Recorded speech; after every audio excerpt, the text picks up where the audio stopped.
My name is Tracy Bell Borton. I am a mother, an activist, a lobbyist, an artist, a teacher, community, human being. And can you tell us about what you're doing with this beautiful bail reform resistance and the movie? Okay, so last year, July 16th, my daughter was arrested. Um, she was with a couple of people. One person ended up stealing $38 worth of laundry detergent, or it was not laundry, it was dishwashing detergent.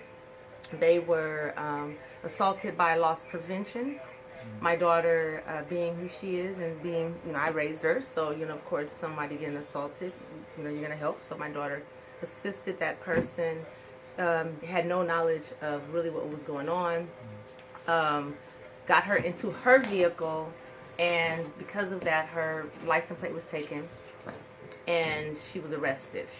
Police were at my house, and this is a CVS in a community, Emeryville, which is a community that a lot of us people of color, we've just now been able to enter into that city, feeling safe.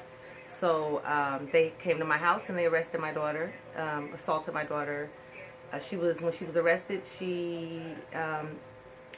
when she was arraigned, they had her bail set at $100,000 for strong arm robbery, and so the bail was $100,000. So my daughter was arrested on a Saturday evening. I went to court on Tuesday, and the judge said I couldn't get her out, that the bail was not going to be reduced from $100,000. Then I had to wait for the next day for her, because just the bureaucracy of court. We had a conflict of interest. I had to wait another day for my daughter to be in jail. And mind you, it costs like $20. Like really, you put $20 on your card for a telephone call, and immediately like $6 goes to whatever. So there's like fees. So you can barely even talk to a person, console a person. So it's costing you, like, as a family collectively, it's costing us over $100 a day just to communicate with her. And Wednesday I went to court, and the judge told me that they wouldn't allow my daughter to come home, that she was a threat, public safety threat. Never been in jail, never anything, 20 years old. And so what I did is I just walked across the street to bail bondsmen, a couple of them, and negotiated my life and signed away my life for $100,000 to get my daughter out. My daughter was released the next day. But in the process of just even having her released, to get her released, I had to give up. My mother gave up $1,500. My aunt gave up $500. In 10 days, I had to come up with $500. But I had to pay $8,000 for a lawyer. So in order to retain a lawyer, luckily the lawyer that I did find allowed me, because of my affiliation in the community, he allowed me to make payments. And so I was allowed to pay $2,000. And I'm very thankful to Poor Magazine for rallying and fundraising to even get my down payment for my lawyer, because it wouldn't have been possible without Poor Magazine interceding into that process. So I got her out, and we've just been fighting the battle ever since then. I was approached by a film production company, Brave New Films. They had heard from a friend of mine, Jack Bryson, whose sons were on the platform with Oscar when he was executed by the BART police Meserly. When they approached me and asked me to tell my story.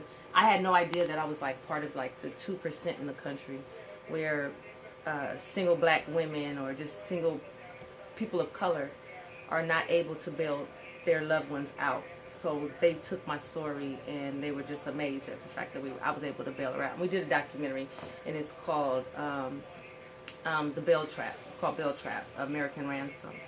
And it's about like 25 minutes, and it just talks about the cost of bail. Like, what did it cost us? It cost us almost everything. Like I said, I had to sign away my life in order to retain my daughter's freedom out of slavery.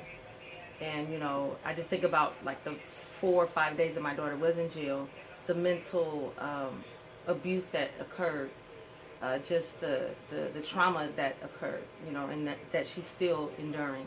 And it just makes me think of the reason why I had to get my daughter out was because I thought of Sandra Bland, and most importantly, I thought of Khalif Browder, who just died, after 3 years of suffering in jail. And I'm a person who's I'm a free person, so I've never thought of being enslaved, and so I can't even imagine my child being enslaved. And that's exactly what this system is, over a poverty crime.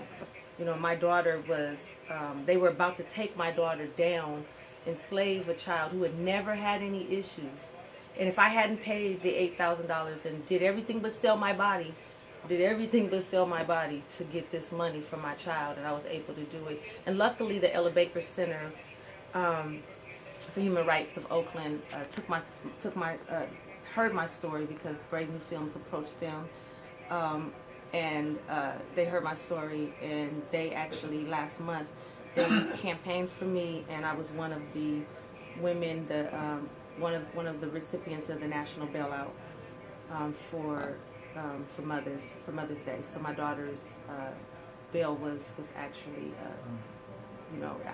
They relinquished the bail for me. So the bail is actually gone. So the $7,000 that was owed, that was keeping us in total poverty, is taken away. So we open it up to questions at this point. I just wanted to say too that if people have questions, specifically I do, about the notion of bail. Yeah, go for it.